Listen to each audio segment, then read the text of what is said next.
ജർമ്മനിയും ഇന്ത്യയും ചേർന്ന് യുഎസിന് പണിയെടുക്കുന്നു എന്നൊരു വാർത്ത വരുന്നുണ്ട്. എങ്ങനെയാണത്? അതായത് ജർമ്മനിയും ഇന്ത്യയും തമ്മിൽ ഒരു നാച്ചുറൽ അലൈയാണ്. ഇത് സ്വാഭാവിക സുഹൃത്ത് എന്ന് പറയാം. അങ്ങനെയുള്ള രണ്ട് രാജ്യങ്ങളാണ്. എപ്പോഴും പരസ്പരം നല്ല കാര്യങ്ങളുമായി സഹകരിച്ചു പോകുന്ന രാജ്യം. ഇന്ത്യക്ക് പ്രത്യേകിച്ച് ദ്രോഹമൊന്നും ജർമ്മനി ചെയ്തിട്ടില്ല. ചരിത്രത്തിൽ ഇന്നേ വരെ മുമ്പും അങ്ങനെ തന്നെയാണ്, ഇപ്പോഴും അങ്ങനെ തന്നെയാണ്. പക്ഷേ ഇവിടെ ഇപ്പോൾ ഇന്ത്യക്കെതിരെ അമേരിക്ക തിരിഞ്ഞിരിക്കുന്ന ഒരു സവിശേഷമായ സാഹചര്യമുണ്ട്. ആ സാഹചര്യത്തിലാണ് ജർമ്മനി ഇന്ത്യയോടൊപ്പം കൈകോർക്കുന്നത് എന്നുള്ളതാണ് ഏറെ നിർണായകമായിട്ടുള്ള കാര്യം. യൂറോപ്യൻ യൂണിയന് മേൽ അമേരിക്ക നടത്തുന്ന സമ്മർദ്ദങ്ങളും ഈ പറയുന്ന നിക്ഷേപത്തിന് വേണ്ടിയിട്ടുള്ള നിരന്തരമായ സമ്മർദ്ദവും ഒക്കെ ജർമ്മനിക്ക് നല്ലപോലെ അറിയാമെന്നുള്ളൂ. അമേരിക്കയുടെ നയവും ഇരട്ടത്താപ്പും ഒക്കെ കൃത്യമായി ബോധ്യമുള്ള രാജ്യവുമാണ്. അതുകൊണ്ട് തന്നെയാണ് ഫിലിപ്പ് ആർക്ക്മാൻ എന്ന് പറയുന്ന ഇന്ത്യയിലുള്ള ജർമ്മനിയുടെ സ്ഥാനപതി ഒരു സവിശേഷമായ കാര്യം പറഞ്ഞിരിക്കുന്ന കാര്യം ഇതാണ്: ഇന്ത്യക്ക് എപ്പോൾ വേണമെങ്കിലും ജർമ്മനിയെ ആശ്രയിക്കാം. എങ്ങനെ എന്ന് പറഞ്ഞു കഴിഞ്ഞാൽ, ഇപ്പോൾ H1B വിസ, ആ വിസ റദ്ദാക്കിയതോടുകൂടി, ആ വിസയുടെ പണം വർദ്ധിപ്പിച്ചതോടുകൂടി, അതിൻ്റെ ഫീസ് നിരക്ക് കുത്തനെ കൂട്ടിയതോടുകൂടി ഈ അമേരിക്കയിലുള്ള ഇന്ത്യക്കാർ പ്രതിസന്ധിയിലാവുകയാണ്. അവിടുത്തെ കമ്പനികളും പ്രതിസന്ധിയിലാവുകയാണ്. അപ്പോൾ നിങ്ങൾ മികച്ച ആൾക്കാർക്കെല്ലാം തന്നെ ജർമ്മനിയിൽ അവസരമുണ്ട് എന്നാണ് ആക്കേർമാൻ പറഞ്ഞിരിക്കുന്നത്. ഇതിൽ നിർണായകമായിട്ടുള്ള കാര്യം അതാണ്. അതിനിടയ്ക്ക് ഈ പറയുന്നത് വെറുതെ അങ്ങ് പറയുകയല്ല, നിങ്ങൾക്ക് അമേരിക്കയിൽ പ്രശ്നമുണ്ടല്ലോ, നിങ്ങൾക്ക് ജർമ്മനിയിലേക്ക് വരാം എന്ന് പറയുകയല്ല ചെയ്തിരിക്കുന്നത്. പറഞ്ഞിരിക്കുന്നത് ഇങ്ങനെയാണ്: ജർമ്മൻ കാറുകളെ പോലെ നിങ്ങൾക്ക് ഇന്ത്യക്കാർക്ക് ജർമ്മനിയെ വിശ്വസിക്കാം. ഇത് വളരെ വേഗത്തിൽ റോഡിലൂടെ പായും, ദീർഘദൂരം സഞ്ചരിക്കും. അങ്ങനെ വേഗത്തിൽ പാഞ്ഞുകൊണ്ടിരിക്കുമ്പോൾ പെട്ടെന്ന് സഡൻ ബ്രേക്ക് ഇട്ട് നിർത്തേണ്ടി വരില്ല. അതായത് വിശ്വാസ്യത ഇല്ലാത്ത ഒരു രാജ്യമല്ല ജർമ്മനി. അമേരിക്കയെ പോലെ പെട്ടെന്ന് ഒന്നിരുട്ടി വെളുക്കുമ്പോൾ നിയമങ്ങൾ മാറ്റുന്നവരല്ല ഞങ്ങൾ എന്ന് കൃത്യമായിട്ടും വ്യക്തമായിട്ടും ജർമ്മനി പറഞ്ഞിരിക്കുന്നു. അതായത് ഇന്ത്യക്കാർക്ക് അമേരിക്കയിൽ ഏതെങ്കിലും തരത്തിലുള്ള അവസരങ്ങൾ നഷ്ടമാവുകയാണെങ്കിൽ അതെല്ലാം ജർമ്മനിയിൽ ഒരുക്കും.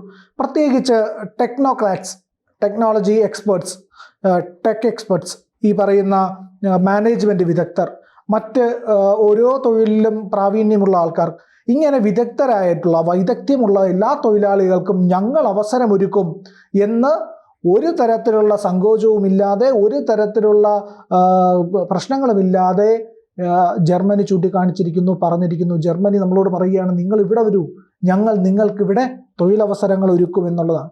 നമുക്കറിയാമല്ലോ ജർമ്മനിയും ഇന്ത്യയും തമ്മിലുള്ള പാരമ്പര്യം എങ്ങനെയാണ്. സുഭാഷ് ചന്ദ്രബോസ് പോയ രാജ്യമാണ് ജർമ്മനി നമ്മളുടെ സ്വാതന്ത്ര്യത്തിന് വേണ്ടിയിട്ട് പടം നയിക്കാൻ ഇന്ത്യൻ നാഷണൽ ആർമിക്ക് ഒരുപാട് സഹായങ്ങൾ ചെയ്യാമെന്ന് പറഞ്ഞ രാജ്യമാണ്. അവിടെ നിന്നാണ് അദ്ദേഹം റഷ്യയിലേക്ക് പോകുന്നതും.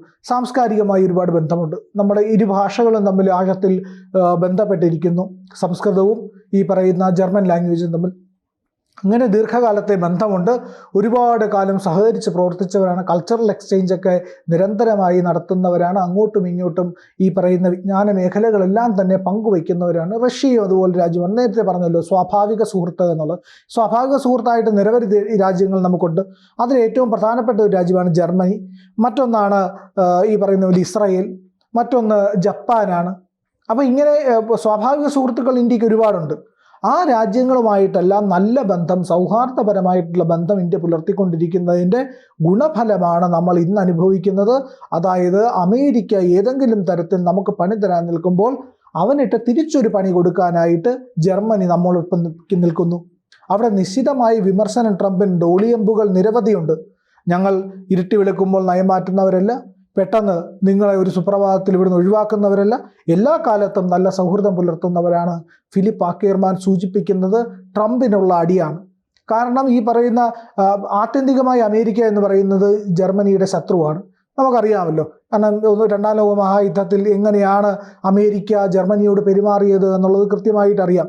അതൊക്കെ പോട്ടെ, ഈ പറയുന്ന ഹിറ്റ്ലറിൻ്റെ നാസി മൂവ്മെൻറ്റുമായിട്ടോ അല്ലെങ്കിൽ നാസി മുന്നേറ്റവുമായിട്ടൊന്നും ഇന്നത്തെ ജർമ്മനിക്ക് യാതൊരു ബന്ധവുമില്ല. അവർ അതിനെയൊന്നും പ്രോത്സാഹിപ്പിക്കുന്നുമില്ല. ഏതെങ്കിലും തരത്തിലുള്ള നാസി പ്രവർത്തനം കുറ്റകൃത്യമായിട്ട് കണക്കാക്കുകയും ചെയ്യുന്നവരാണ്. പക്ഷേ അവിടുത്തെ ജനതയോട്, സാധാരണക്കാരായ മനുഷ്യരോട് വലിയ ക്രൂരത കാണിച്ച അമേരിക്കയോട് ഒരിക്കലും പൊറുക്കാനും കഴിയില്ല. ഏതാണ്ട് നമുക്കറിയാം 35 വർഷമേ ആവുന്നുള്ളൂ സ്വതന്ത്രവും വിശാലവുമായി ജർമ്മനി പുനഃസ്ഥാപിക്കപ്പെട്ടിട്ട്. അതുവരെയും രണ്ടായിട്ട് വിഭജിക്കപ്പെട്ട ജർമ്മനി ആയിരുന്നു ഉണ്ടായിരുന്നത്. ഈസ്റ്റ് ജർമ്മനിയും വെസ്റ്റ് ജർമ്മനിയും ഒക്കെ. സോവിയറ്റ് യൂണിയൻ്റെ പതനത്തോടു കൂടിയാണ് ജർമ്മനി വീണ്ടും ഒന്നാവുന്നത്. അപ്പോൾ അതുവരെയും ജർമ്മനിയെ കീറി മുറിച്ച് വെച്ചതിലൊരു പങ്ക് ആർക്കുണ്ട്?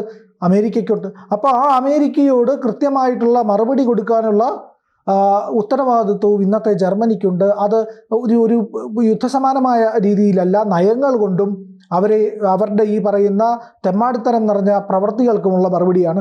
അത് ഇന്ത്യയുമായിട്ട് ചേർന്ന് കൊടുക്കുന്നു എന്നുള്ളതിൽ യാതൊരു സംശയവുമില്ല. കാരണം ഇന്ത്യയും ഈ പറഞ്ഞതുപോലെ സ്വാഭാവിക സുഹൃത്താണ്, വളരെ ആഴത്തിലുള്ള ബന്ധമുണ്ട്. ഇന്ത്യയുടെ പാരമ്പര്യം എടുത്ത് പരിശോധിച്ചാൽ അത് ഏതാണ്ട് 20,000 അതിലേറെ വർഷങ്ങളുമായിട്ട് ഇന്ത്യക്ക് പഴക്കമുണ്ട്, ഇന്ത്യയുടെ പാരമ്പര്യത്തിന്.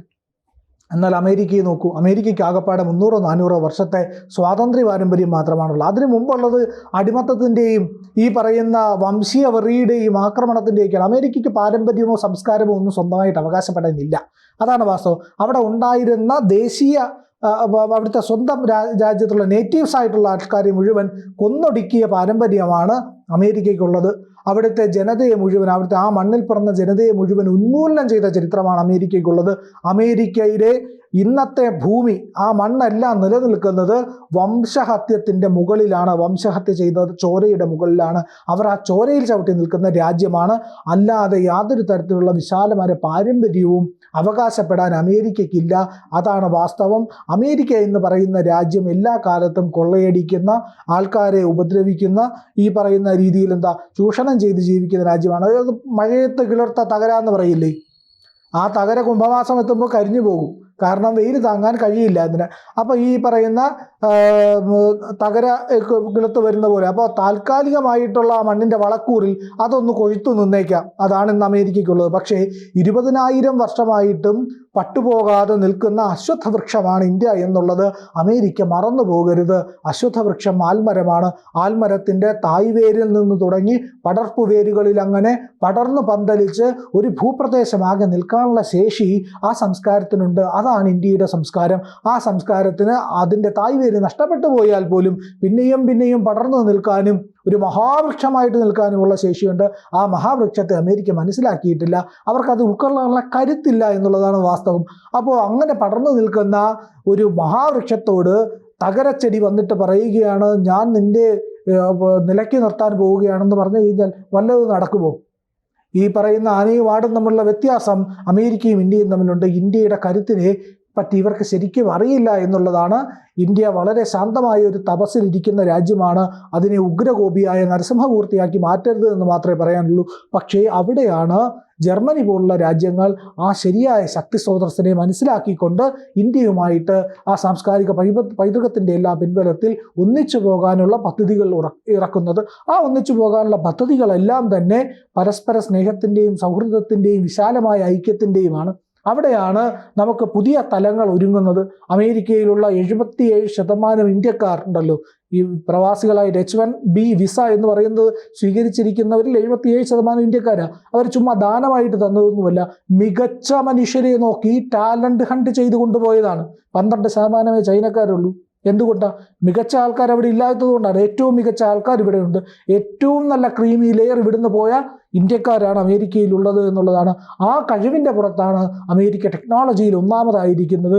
ഇന്ത്യക്കാരുടെ സംഭാവനയാണ് ആ രാജ്യം എന്നുള്ളത് കൂടി മറക്കാതിരിക്കുക എന്നുള്ളതാണ്. ഇവിടെ ഇന്ത്യക്ക് ഒപ്പം നിൽക്കുകയും ട്രംപിന് ഒരു താക്കീത് കൊടുക്കുകയുമാണ് ജർമ്മനി ചെയ്തിരിക്കുന്നത്. കൂടുതൽ വാർത്തകളും വിശേഷങ്ങളും നിങ്ങളിലേക്ക് എത്താൻ ABC മലയാളം സബ്സ്ക്രൈബ് ചെയ്യുക, ബെൽ ബട്ടണും അമർത്തുക.